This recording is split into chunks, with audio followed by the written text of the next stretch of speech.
G'day folks, welcome back to Pete's Investing. Today we're looking at gold and silver again. Now their long-term trends are bullish, but watch for those pullbacks in the short term. Before we go any further, make sure you hit that like and subscribe button, support the channel. As of May 24th, gold prices have surged about 3,300 per ounce, driven by escalating US-EU trade tensions, particularly President Trump's tariff threats on Apple and European imports, prompting investors to seek safe haven assets. Central banks are increasing gold purchases to diversify away from the dollar-based assets amid concerns over potential sanctions.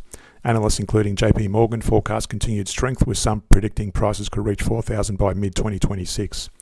Silver trading near $33 per ounce. Silver benefits from both safe haven demand and industrial applications, notably in green technologies like solar panels and electric vehicles.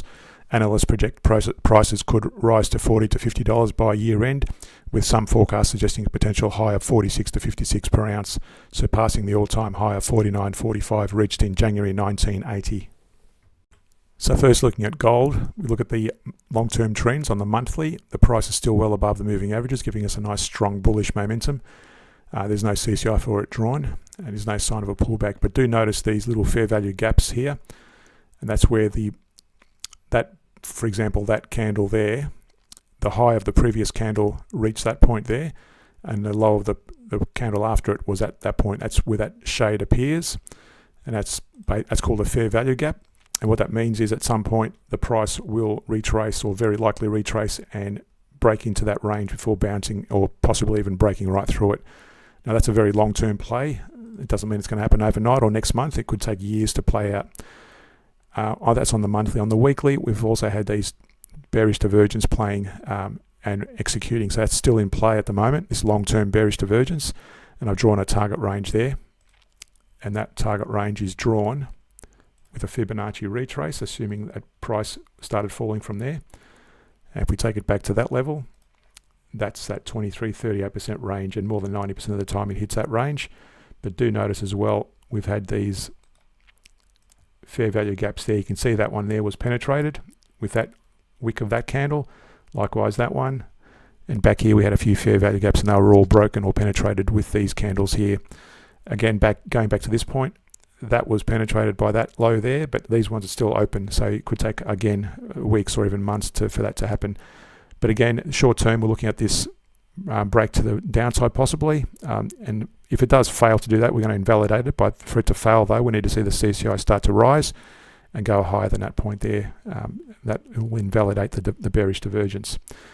On the daily, it's hit this resistance up here at 3,500, and now it's been fluctuating a bit lower there, and we've had a couple of we've had a few fair value gaps as well. But notice the CCI has been declining, and that was a result of this long-term bearish divergence, and it's finally broken up into that above the moving average range of the CCI, and so is the price. So that looks like that divergence might have already played out.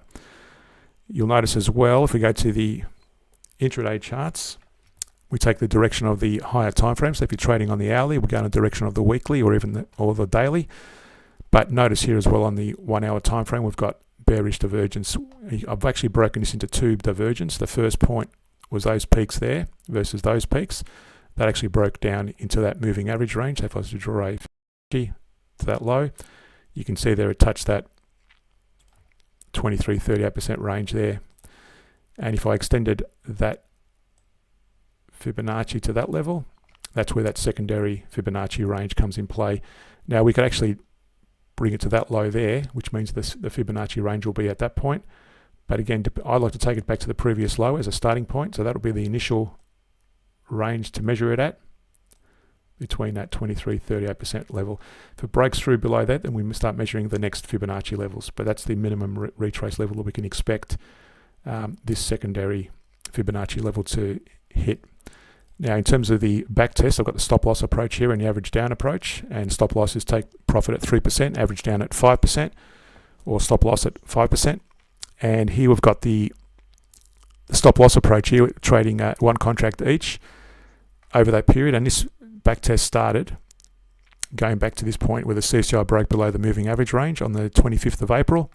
The stop loss approach during that period has gained a few and lost a few, but overall it's gained about $497.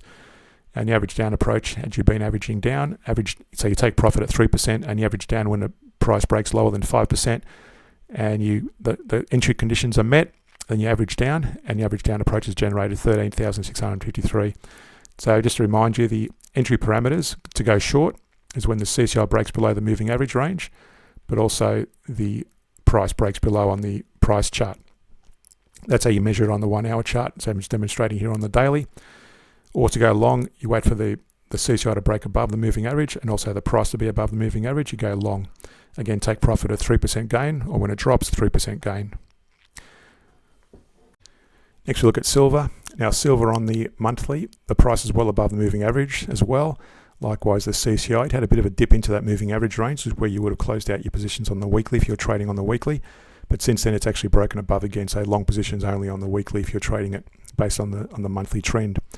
Again, just notice these fair value gaps. There's one down there, a small one there, and it very may likely see the price retrace back down to that level, possibly again, that could take years to play out. Doesn't necessarily mean it's going to happen next month or next week.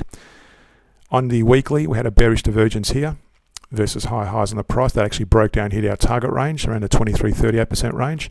Again, we had a few fair value gaps. You notice here the candles eventually broke into those ranges and validating those, both long and short. And the latest one we had was at that point there. Again, it broke right through that easily. But again, at the moment, the CCI is still somewhat bearish to neutral. It's broken into that moving average range, but the price is above the moving average band, so somewhat neutral to bullish on the weekly. On the daily, I've drawn this hard resistance and this minor resistance up here at 34.59 and 33.70 respectively, after bouncing off that support at 28.31. Now it's been fluctuating sideways since our last video, but currently on the daily it's bullish movement on the CCI and bullish movement on the price as well. We had a small fair value gap there. It's actually penetrated with that wick of that candle, so that's executed that. And notice back here we had a couple of long-term or longer bars with fair value gaps, and they were both penetrated. So we can always expect those to be filled in future movement, price movement. So again, based on the daily, we take long positions only from here. And I'm trying to look for any divergence. Back here on the daily, we did have a bearish divergence, just to show very narrow bearish divergence on our last video, and that was a very strong downtrend. These narrow divergences give us often a more volatile move to the upside or downside. On the hourly, there's no divergence that I can see. That's still the prices in a CCI is moving in tangent, so nothing to worry about there. There's a few, you can see there are a few fair value gaps with those shades, and they all have been filled. And the latest one was at around this area here. They were both filled as well.